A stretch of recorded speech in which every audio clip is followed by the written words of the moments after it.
Also, sis, I really want to let you know how much of a good thing you did for me when you called me fat. Not because I give a fuck about what you think of what I look like, but what it did was open my eyes to the ways in which I was dealing with pain, you know? Everyone's seen, you know, countless things happen to Azealia Banks, and, you know, yeah, like, I mean, I'm not blaming anyone for, like, not caring or anything like that, but, like, when you called me fat, you kind of just, yeah, you opened my eyes. Like, you remember what I was like when we first met, you know? Like, I was coping with pain in, like, really destructive ways, and it made me realize, like, Azealia, no, don't punish yourself for the things that grown men had no business doing to a young girl like you, you know? And yeah, I was coping with alcohol. Like, you remember, like what? I was drinking like a whole bottle of Bacardi a day. You know, I was smoking a pack and a half of cigarettes a day. Like, I don't do any of that anymore, you know? And once I started to clean up my diet and things like that, you know, people would always like say, like, you gotta do personal work, but I just didn't know where to begin, how to start, and like, yeah, I didn't have money for therapy or anything. Yeah, so it's like the amount of times, like, men in this industry have tried to, like, stuff me in a fucking hole, you know, like, and just as many times I've had to dig myself out of those holes. And yes, like, no, you calling me fat, it also kind of like opened my eyes to just like just on a macro level, you know, like, and it made me realize that the cornerstone of oppression in this country is food apartheid. I didn't find out what quinoa was until I was like 27, you know? The supermarkets in my neighborhood that I grew up in, like, we didn't have quinoa, we didn't have kale, we didn't have shit like that at the supermarket. Like, we didn't have it. Like, I remember we had like iceberg lettuce, we had onions, of course there was garlic, like we'd have carrots, there'd be like cabbage, but we didn't have like romaine, we didn't have like fancy lettuce and stuff like that. Like, yeah, we have like, there'd be like collard greens during like holiday season and stuff like that, but you know, we didn't have kombucha, we didn't have shit like that. And you know, like, now that Harlem is all gentrified and stuff, if I go into that same C-town that we used to shop at when I was a kid, there's all kind of stuff. Like, you know, there's like cassava, and there's like kombucha, and there's kale, and there's all of these different things, you know? And it just kind of made me realize, like, okay, like, yes, the cornerstone of oppression in this country is food apartheid. And in relation to Black people, you know, it is like, it just made me start putting things together in my mind, you know, like, so, okay, here we come from slavery, you know, we're like very close to the land, you know, like, we're actually like farming the crops, picking the crops, all that stuff. And then it transitions to, okay, now let's take all these Black people and let's put them in like cement jungles. And there better not be a fucking patch of grass for these motherfuckers to grow anything. And we are gonna control their food. And when you think about it, you know, like, it's a war strategy. Like, you know, like, what's the easiest way to subdue your enemy? By poisoning his food. You know? And it set me on this path of just, you know, like paying attention to my body, like my lymphatic system, my endocrine system, and all of the things that, you know, I took pride in as a part of Black culture, you know, I realized how actually non-Black culture that is, you know.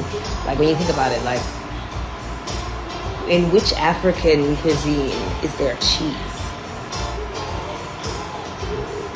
I've never heard of like cheese being a part of any African dish, meal, like, and correct me if I'm wrong, people, but like I've just never heard of that, you know. All the fried foods, all the processed foods, all the everything, yes, that slows, like it slows us down, it makes us like angry, you know, like, yeah. And once I like understood like the connection between my gut and my mind, things started to change. And just all the things that I started to discover, you know, about my health and just about like what I should be eating and stuff like that, like yeah, like look at this, like you remember when I was like chopping the soap up myself and like, you know, wrapping it in the cellophane wrap and all that other stuff and selling it bare with no packaging and all that other stuff. Like your words, like they just started to like, you know, like it just like the snowball effect of just what I wanted to leave as my legacy for hip hop. Like, no, do I want to sell alcohol to my people? Do I want to sell like destructive things to my people? No, you know what I'm saying? And here I am now with this like company that is largely dedicated to kind of, you know, evening the playing field as far as like the wellness industry goes. Yeah, you know, there's a lot of like phony shit going on in the wellness industry. You know, you got like some white girls, they like rebranded a Brita water filter and called it Filter Baby, and are charging like, you know, they're like preying on like teenage girls as like, you know, pubescent insecurities to like sell them a Brita water filter that they can get at Home Depot for $18 for $139, and then trying to charge them another $39 a month to get a filter replacement that's like 3 cents. Even companies like Higher Dose, you know. So I've happened to find the factory that manufactures the Higher Dose blankets, and the CHEAPYXO blankets are made by the exact same manufacturer. So like, you know, them buying in as much bulk as they're buying in, I know they're getting those blankets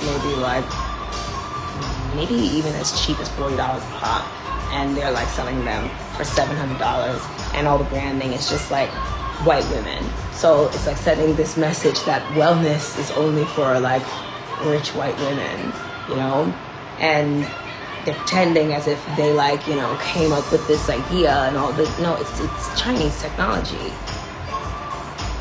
It's Chinese technology that they are just like overcharging people for.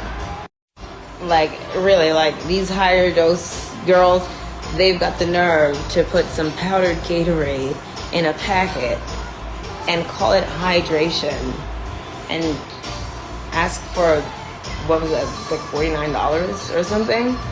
That copper body brush that they sell, baby, those are $2.15 a pop, and they're selling it for $69. Like, it's ridiculous. It's ridiculous.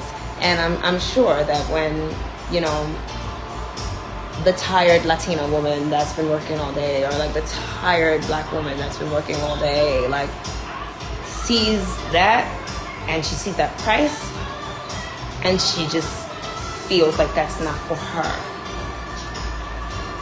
But CHEAPYXO is here to give everybody access. So lastly, thank you for calling me fat, because that was the catalyst for change. Like, it changed my life. I don't even want to like imagine what my health would be like now if I stayed on that same destructive path of just like, you know, waking up and making a drink, you know, or just like waking up, putting cigarettes and just like doing all that shit. Like, I don't even want to fucking imagine where I would be. So I don't know who like who accused you of fat shaming, but thank you. And I mean that like in a very genuine way. Thank you, because you changed my life when you called me fat.